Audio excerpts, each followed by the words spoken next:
Hello guys and welcome to the Los Blancos podcast. Today we will be doing a Cadiz preview as well as some little Copa del Rey draw and a Champions League draw. Never heard of that tournament to be honest. But anyway, in order for that to start, let's get right into today's podcast.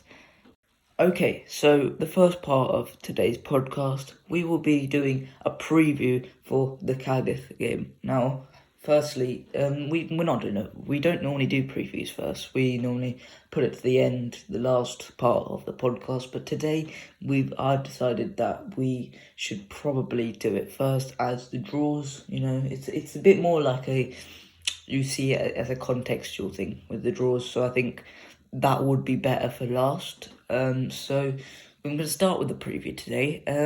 Cadiz. Now, you know what Cadiz are. They're just, in my opinion, they're more. Their strength as a team comes from the unit rather than from an actual good players. Because with Cadiz, their players aren't exceptional. Let's be honest. They're not.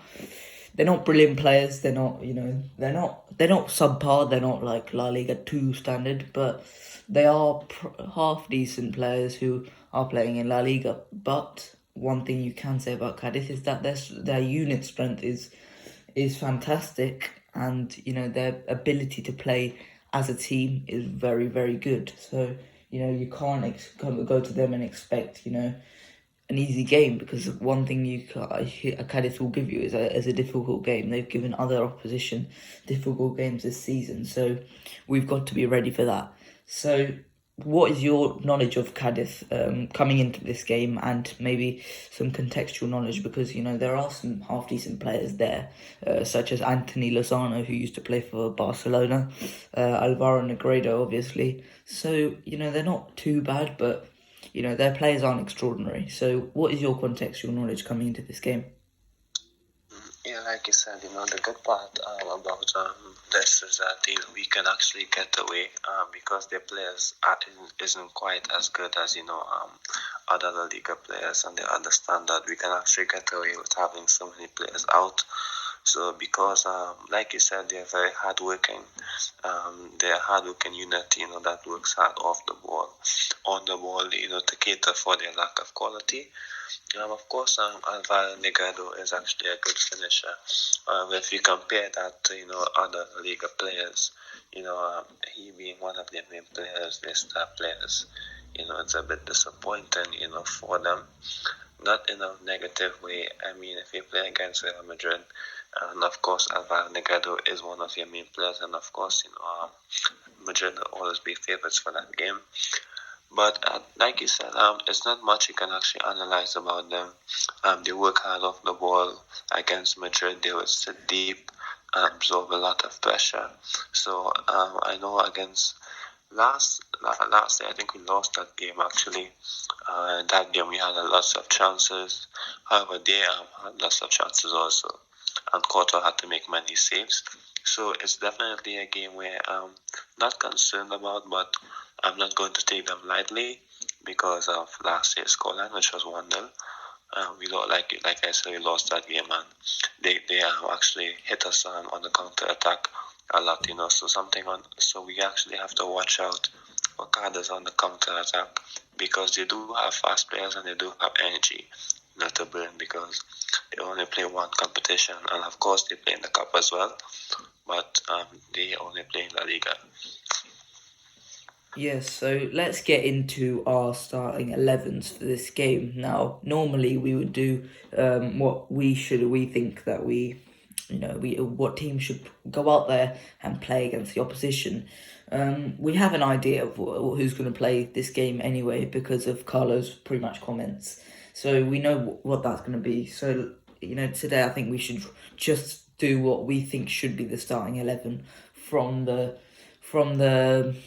match squad. So in goal, I assume Courtois. I say this every week, but it's even more obvious this week due to the absence of Andre Lunin because of COVID.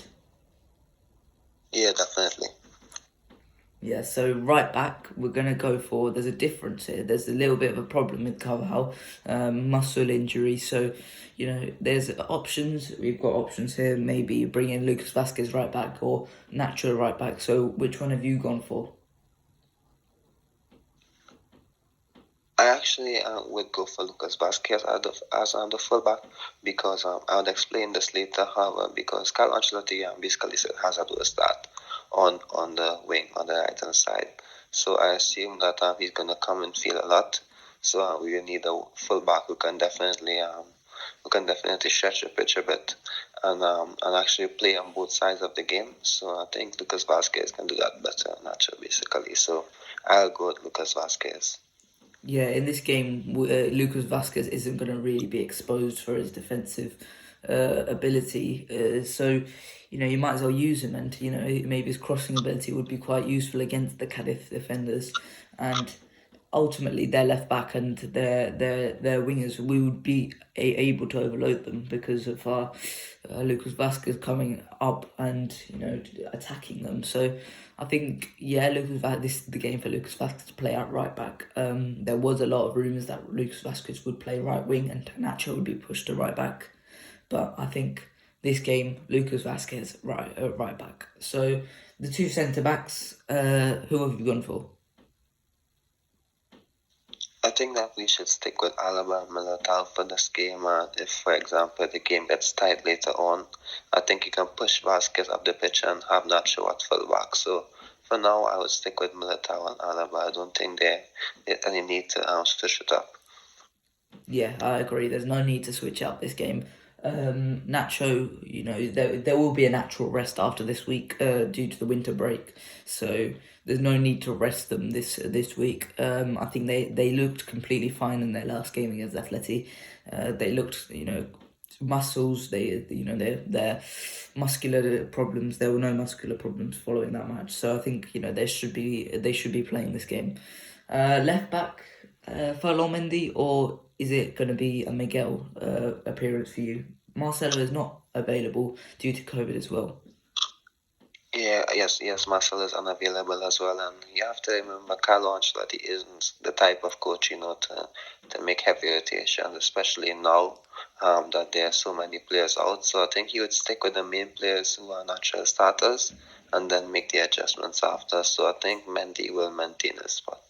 Yeah, I think we've seen the Mendy having problems, muscular problems in the past. So I think this should realistically be a game that Miguel should play, especially because his offensive ability, in my opinion, is a bit better than Mendy's. So I think in terms of going forward, I think Miguel would probably be more useful in this game. But I do agree with you. I think Mendy will probably start. But I think we should probably play Miguel in this match. Defensive midfield, who have you gone for? Yeah, well, I'm going for Casemiro in defensive midfield because, like I said, in the last encounter against Cadiz on last year, we were exposed a lot sometimes and gave up a lot of chances, and the scoreline could have been bigger had it not been for Courtois. So I think, in transition, defensive transition, Casemiro is important in this match. Yeah. One thing I forgot to tell you guys is that Carlo will most likely play a 4-4-2 in this match. I'll get onto that in a bit more detail after the lineups from both of us. So, left centre mid, Toni Kroos, no problems there. Yes, definitely. Okay, so right centre mid now. Modric yesterday, I think it was, he tested negative for COVID. I hope to God that he does not play this match because he really does need the rest. So I've gone for Fede Valverde here. Who have you gone for? Yeah, same Fede Valverde, of course. I mean, I don't think there is any wrong answer if Camavinga plays, but I think Fede Valverde should definitely get the start. Yeah, one interesting thing I saw from the match squad is the presence of Dani Ceballos. This will probably be. I don't see him playing again for Real Madrid ever because in January there's been the rumours that Real Betis are going to be signing him. Due to Real Betis' strong form this season, they're finding themselves third in La Liga. So I don't think we should really send him to Real Betis. This is probably the one time, people have said this, but Real Betis are actually a threat. Real Betis have quite struggled to find form against, the big teams, but, they've consistently beat the smaller teams, the teams that you would expect them to beat, which has found themselves in that position. So I think, giving Dani Ceballos to Real Betis would actually strengthen them and maybe give them the ability to beat the likes of us, maybe Barcelona. They obviously beat Barcelona, Atleti, Sevilla. They've beat Real Sociedad, so they've found themselves in a great position. So do you see Dani Ceballos having a future at Real Madrid? Just to go on off a little tangent. It's highly unlikely unless something drastic happens. Unless, for example, he has like 5 consistent games and he does so well. I don't think there is a need for him because despite he's obviously talented, I don't think he hasn't shown it as much, in the past 2 years at Arsenal. So I think he showed flashes of good qualities in phases. However, I don't think he has taken off as much as we expected him to when he first made that switch at Arsenal, because we are still with the consistent game time. He will become a better player. Yes, of course, 2 years at Arsenal playing minutes is better than 2 years at the bench at Madrid, but he didn't show much. I think with the sign of Camavinga, Carlo Ancelotti is going to stick with the natural midfield three, Camavinga and Freddy to back them up, and maybe Blanco, I guess, as a sixth choice central midfielder. So I don't think that Ceballos has a future at Madrid, and he wants to play football as well. So if he isn't playing, I think he himself will want to leave as well. Yeah, personally, I don't think we should let him go to Real Betis in January because of the aforementioned reasons. So let's move on. Right wing, actually, we'll do that later because that's where all the drama is. Left wing. Vinicius Jr. as normal, no problems there. Yeah, definitely. That's his best position. And definitely we need to keep if he's one of the best players in the best position this season, we need to keep him there. There isn't a need to switch it up. Yeah, okay, so up front, there has been rumours that Karim Benzema has been, fighting off a little bit of a muscular injury. He's been, finding himself a little bit fatigued after the runs of games he's been on. I personally think we should be playing Jovic in this match, but I doubt Carlo's going to be dropping Benzema. But firstly, who do you think should play, and who do you think will play? I think Jovic will play this game, and I definitely believe that Carlo Ancelotti will also go for Jovic as a start, like most of us are doing. And that's because I think in the game against Atletico Madrid is a much tougher game. So maybe he needed Benzema to be starting. So maybe that's why he took the chance against Atletico Madrid. Because I think I saw a few articles stating that David Ancelotti wanted Benzema to start this game, and because of I think a weakness in Atletico Madrid's defense that he analysed and decided that with Benzema starting, he can actually exploit it, which apparently worked because he got the goal. However, I think Cadiz isn't as good as the other opposition, so I think Jovic should start. Although we are going into maybe 2 weeks off after this, no games for 2 weeks after the Bilbao game during the week. We should definitely not take any big chances. I think Benzema can definitely make a substitute. Come on off the bench if we need him. However, I think Jovic should definitely start this game and play 90 minutes if things are going well. Of course, if things go south, then you can, of course, have Benzema off the bench. But I just think that there's no need, especially if the game is won. If the game is won, maybe with 3-0, 2-0, then there's no need to have Benzema on the pitch. Yeah, Jovic has been on good form recently, and I do want to see him continue that good run. Especially Benzema trained only once with the team this week. Yeah, and that's yesterday. Yeah, so obviously Jovic is on a good run. So I do want to see him start this game. I do want to see him play the full 90 minutes and continue this run. So, right wing, this is where all the drama's been happening because Rodrigo is got COVID. Marco Asensio has COVID. That's kind of a shame because he's started to get really into form now. Marco Asensio, maybe Rodrigo not so much because his form's died a little bit more. But we've also seen Gareth Bale also get COVID. So this has been it's been a bad run for us because right wing position is now, really weak. We haven't got many players left in that position, and it was the only position in our team that is, not necessarily locked down in terms of, a surefire starter. So, right wing, I'll just read out the options quickly. You've got obviously Eden Hazard. You've also got Peter Gonzalez. And also after that, you have Sergio Arribas and Lucas Vasquez. So personally, before the match day squad was announced, I thought Sergio Arribas probably would have been the best player to play this game because I personally don't see a future for Eden Hazard anymore. I've given up on Eden Hazard completely at this point. But Sergio Arribas, he's been training with the team for a long time now.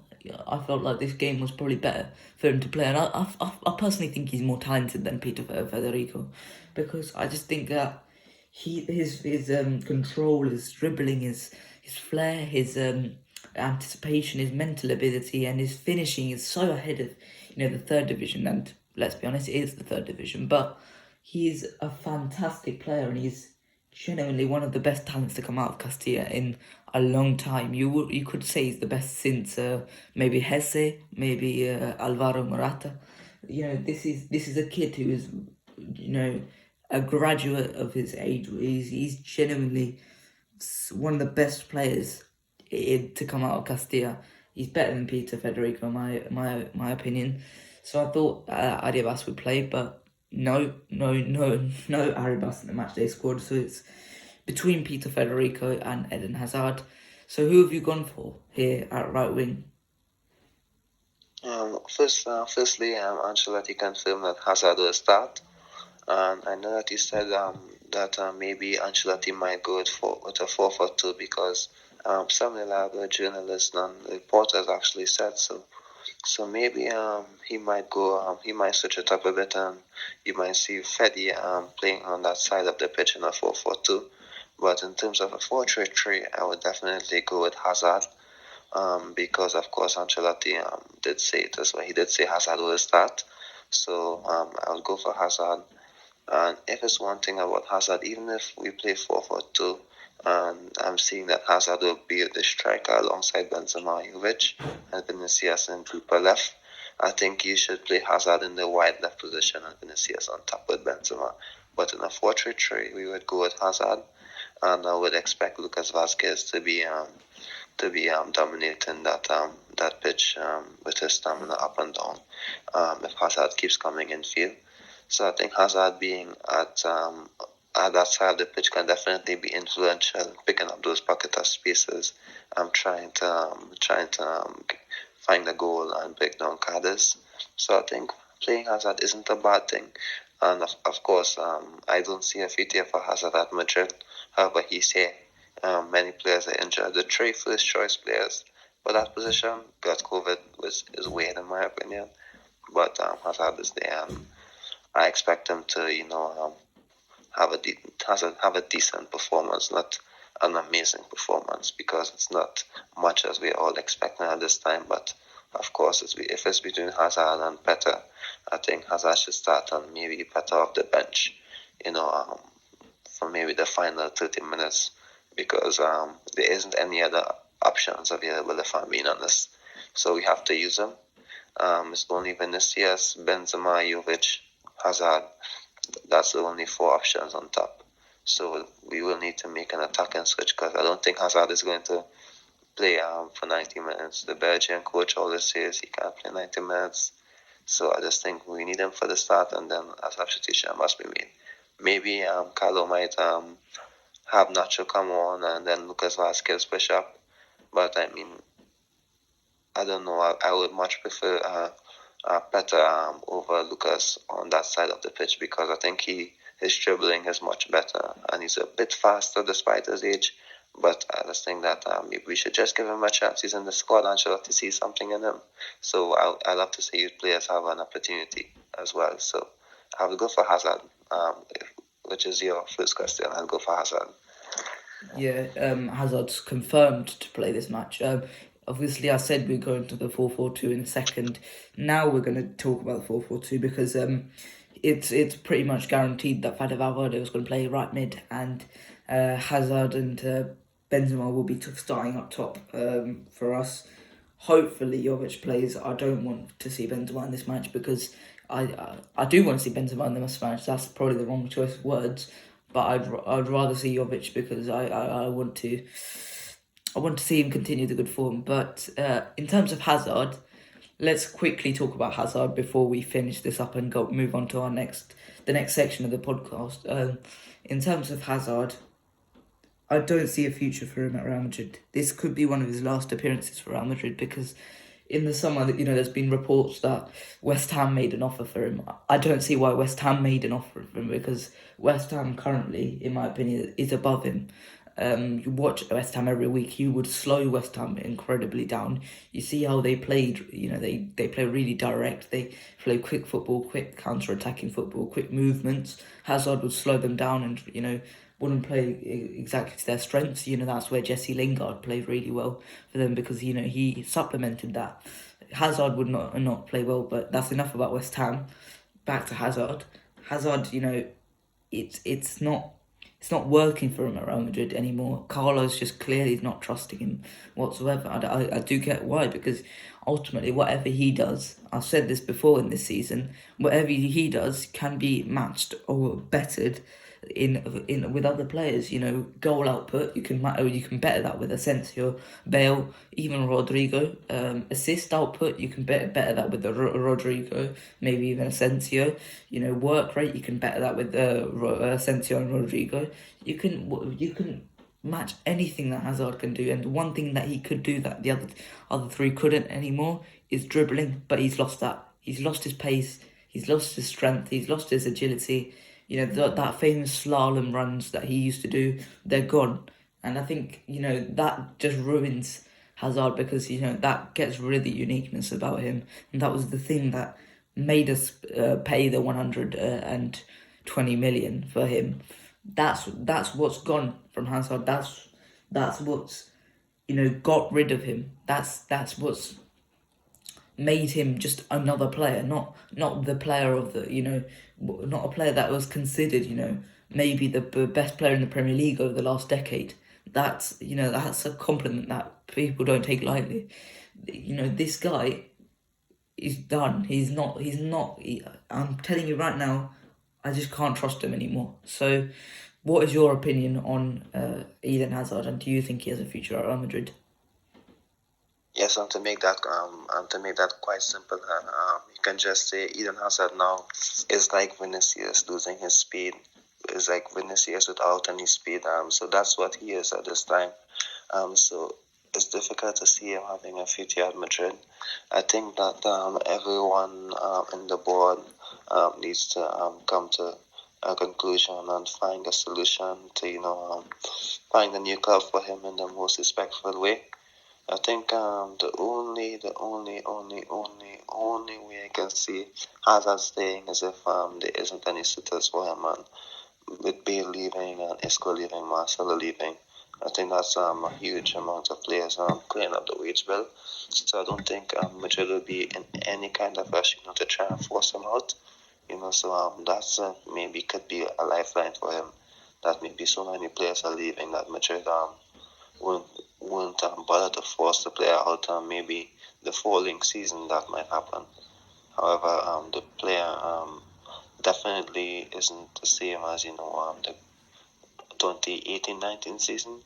And if you look at that season where he played maybe one of his best seasons, and he scored an amazing solo goal against West Ham, you'd be shocked that just 3 seasons later, he isn't that player anymore, and it's difficult to see him dribbling like he did in those past seasons.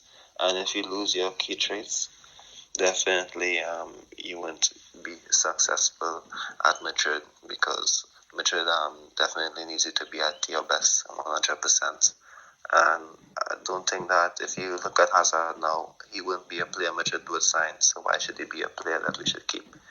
So it's disappointing and it's sad, to be honest, because I definitely would have loved to see him succeed, but I don't think it's possible at this time. So we just have to support him when he plays and hope he does well, to avoid the talk from the media, so it's best for everyone that, he maybe plays well and, leave at the end of the season where everyone can have a new start, because I think it's time that we accept that it's a failed transfer. There's not much you can do about it. It wasn't a mistake to try and sign him because he was so good. And of course, we needed a quality attacker after that 18-19 season, which we all know was a disaster. So I wouldn't blame the board for signing him. But we have to accept that it's a loss at this time. I mean, to say that you won't blame the board for signing him, you could actually blame the board for him, because he had 1 year left on his contract at Chelsea. They paid 120 million for him, which is, in hindsight's a beautiful thing. But looking at it now, that seems like the silliest decision of all time. You could have paid zero, less than a Snickers bar, one year later, instead of paying 120 million pounds for him. It's mind-boggling how they couldn't see that, and now we're facing the problems with that now. If we didn't sign Hazard, think about what we could have done in that time with that money instead. So ultimately it was a mistake by the board, in my opinion, and I think now you've just got to accept that mistake. There's nothing we can do about it. If not, Hazard's not going to get back to his best ever again. It's done. It's like Alexis Sanchez at Inter. It's done. He's not going to get back to his best. So I think it's best that we move on from it now, because it was a disaster. You've just got to cut your losses and move on. Yeah, of course, I think it makes sense. But if it's one final point I would say in relation to the board when they signed him was, I think that they needed to sign an attacker after the season we had. Only Vinicius played well, but he was really young, Vinicius and Benzema, but he was young. I think that Madrid needed quality signing in attack. I don't think there were as many other options that they believe could have, improved Madrid to that extent. If you look at the players, Liverpool wouldn't have let Salah go. They wouldn't let Mane go. Son wouldn't be let go by Tottenham. If you look at the players, Mbappe wasn't leaving, Neymar wasn't leaving PSG. So, and if you look about in the world of football at that time, there wasn't any other noticeable options available at Madrid to come to Madrid at that time. So I think maybe they felt like they had no choice with Hazard, and they believed that if they pay 100 million or 120 million, that it would eventually pay off. But I mean, it's done, it's gone, so we can't do anything about it. So yeah, that's it on Hazard. Yeah, so that's the end of this part of the podcast. We'll be moving on to the draws in a second, so just join us after this short interval. Okay, so now we move on to the final part of today's podcast, where we'll be discussing the recent draws that have taken place in the Copa del Rey and the Champions League. Now, let's start with the big one. Let's start with the Champions League. Monday, 11 o'clock at UK time. I was watching the draw. We got Benfica. It was a bit of a disaster class previously from UEFA. We had Man United and Villarreal, even though they were in the same pot. It was a disaster class there from UEFA, but once we got into the roll of things, then our part of the draw was not really affected. So we got Benfica. I was really excited because, I wanted to show Barcelona how to beat Benfica.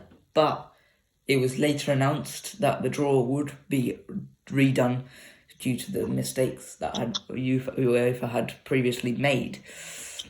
And that was really frustrating because then I thought, now we're going to get PSG or Chelsea, because ultimately it's just going to happen, isn't it? And we ended up doing the redraw. Everything went fine. There was no problems. Chelsea get Lille again somehow, and we got PSG.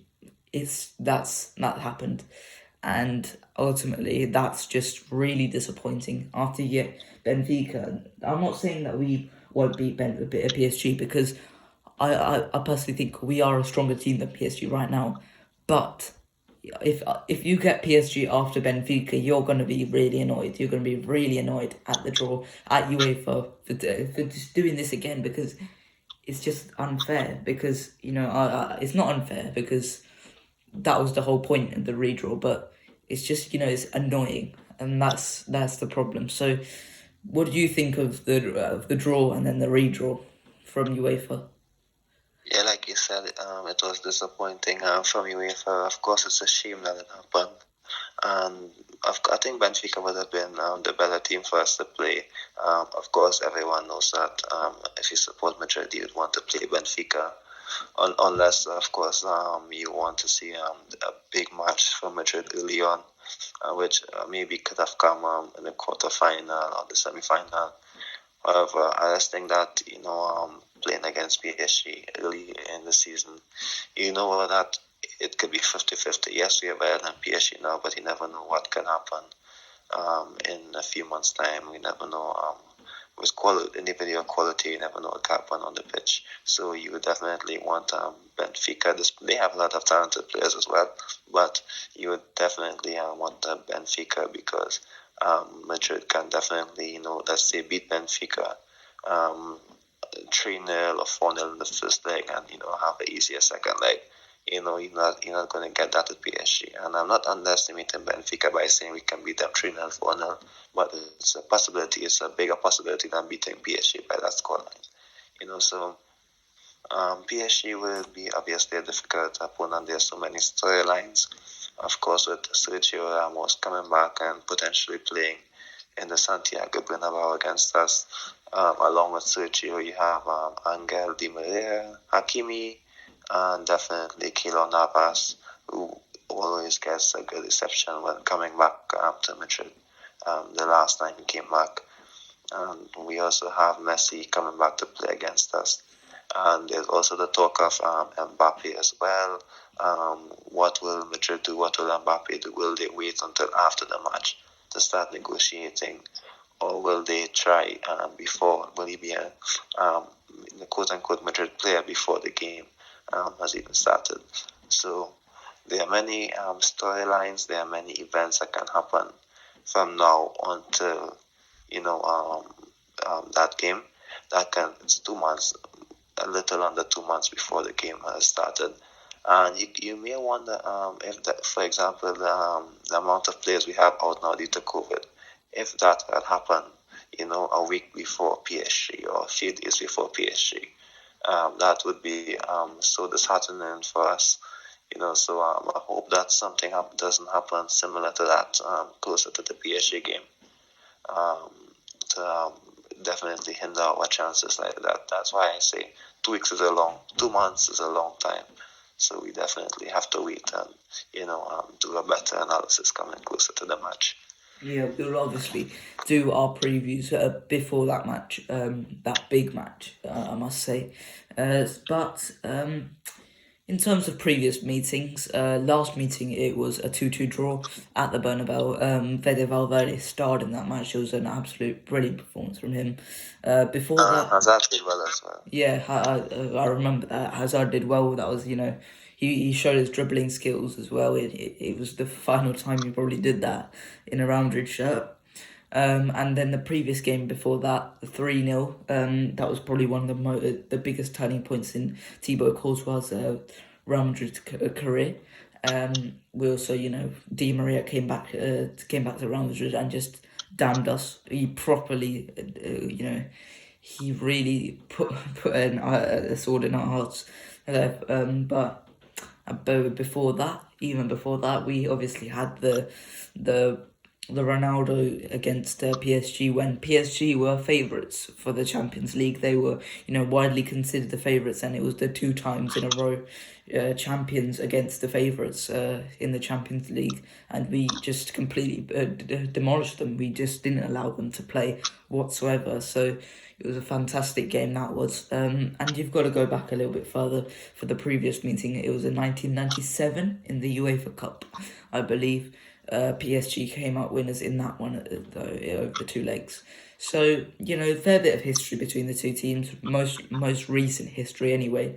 And obviously you pointed out the storyline, so I want to just quickly go on to Sergio Ramos's storylines. Coming back to the Bernabeu, will he get a boo? Will he get booed at the Bernabeu? Hopefully not. Will he get a round of applause? Maybe. You never know. Also, Kylian Mbappe, future player. It probably does get rid of the chances that he will be a Real Madrid player in January.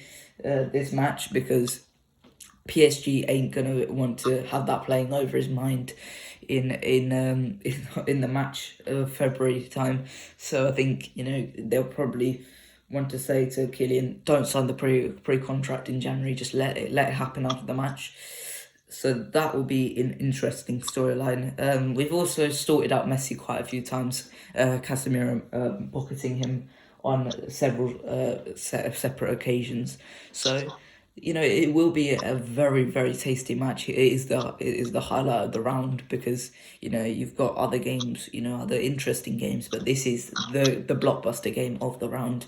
A bit sad that it came to us, but ultimately, I do think we can beat PSG on their current form. Pochettino hasn't got this side playing exactly brilliantly. That every week they labour to wins in a Liga, and you can't say that they stroll to the wins anymore in Liga, and they genuinely struggle against the Liga and teams. They drew to Lens a couple of weeks ago.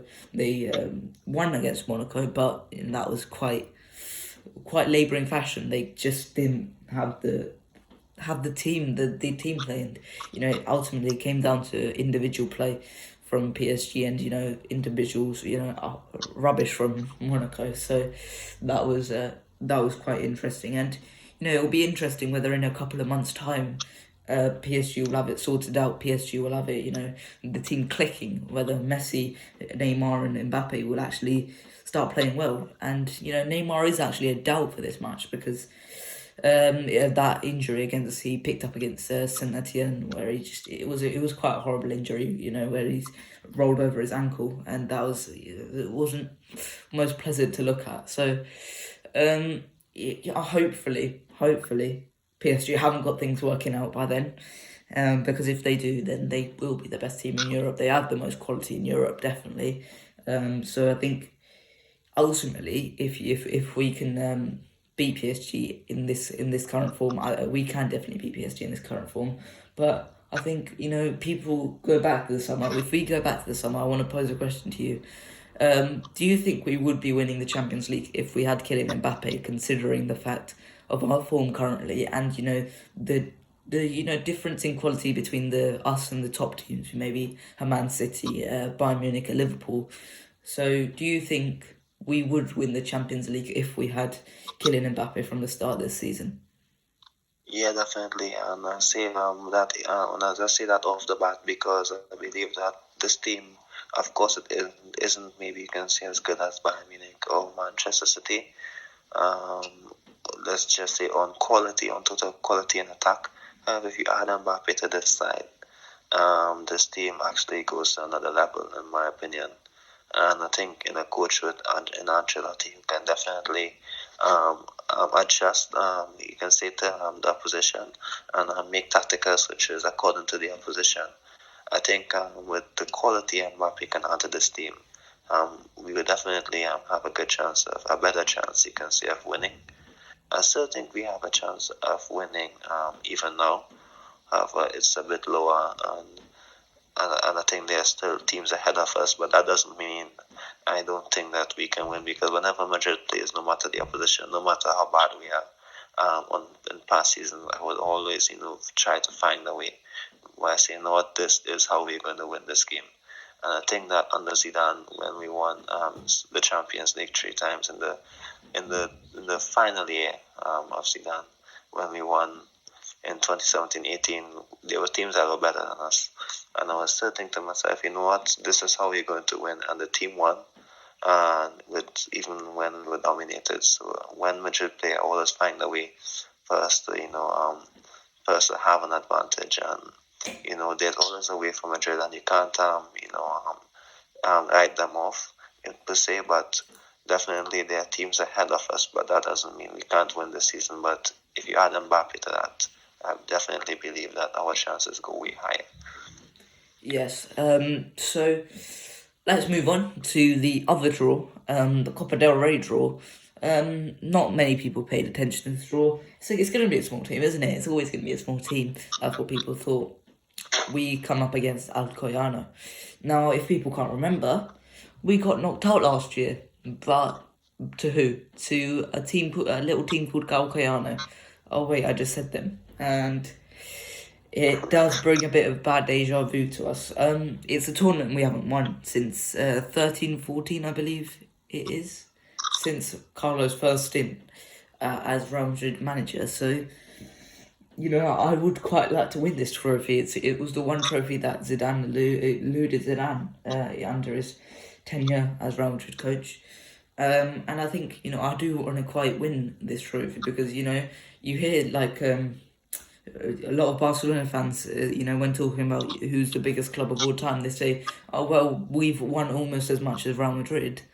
Well, a lot of those are Copa del Reys. If we just had, the same amount of Copa del Reys, there would not even be anywhere near us in terms of trophies. So I think, the Copa del Rey, we have to start winning these because I don't understand why we are actually so poor in Copa del Rey ties, but this season we have to be favourites to win it because we've seen us against the big teams.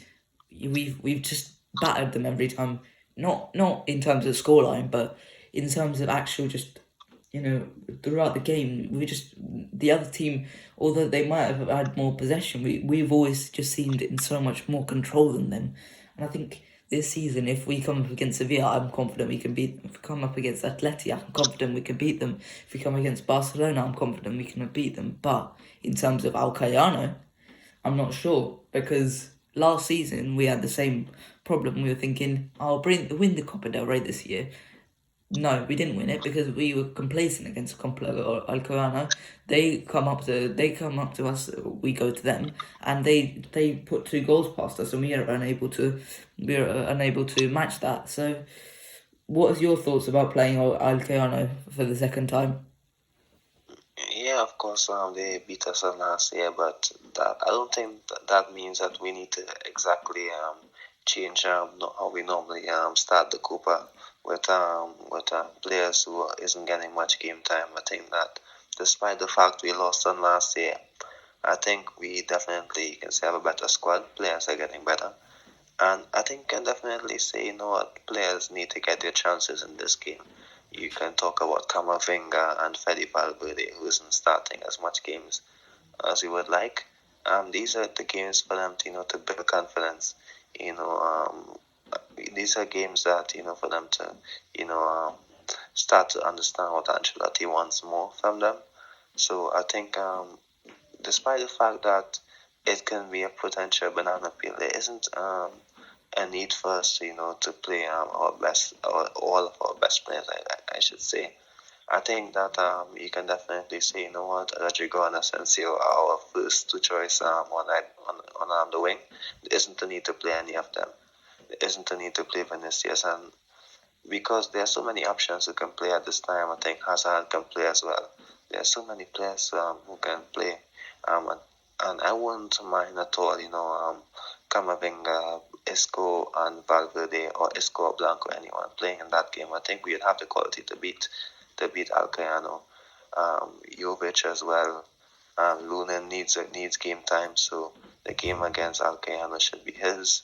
There's so many players that are in need of 90 minutes, 80 minutes, in need of a full game.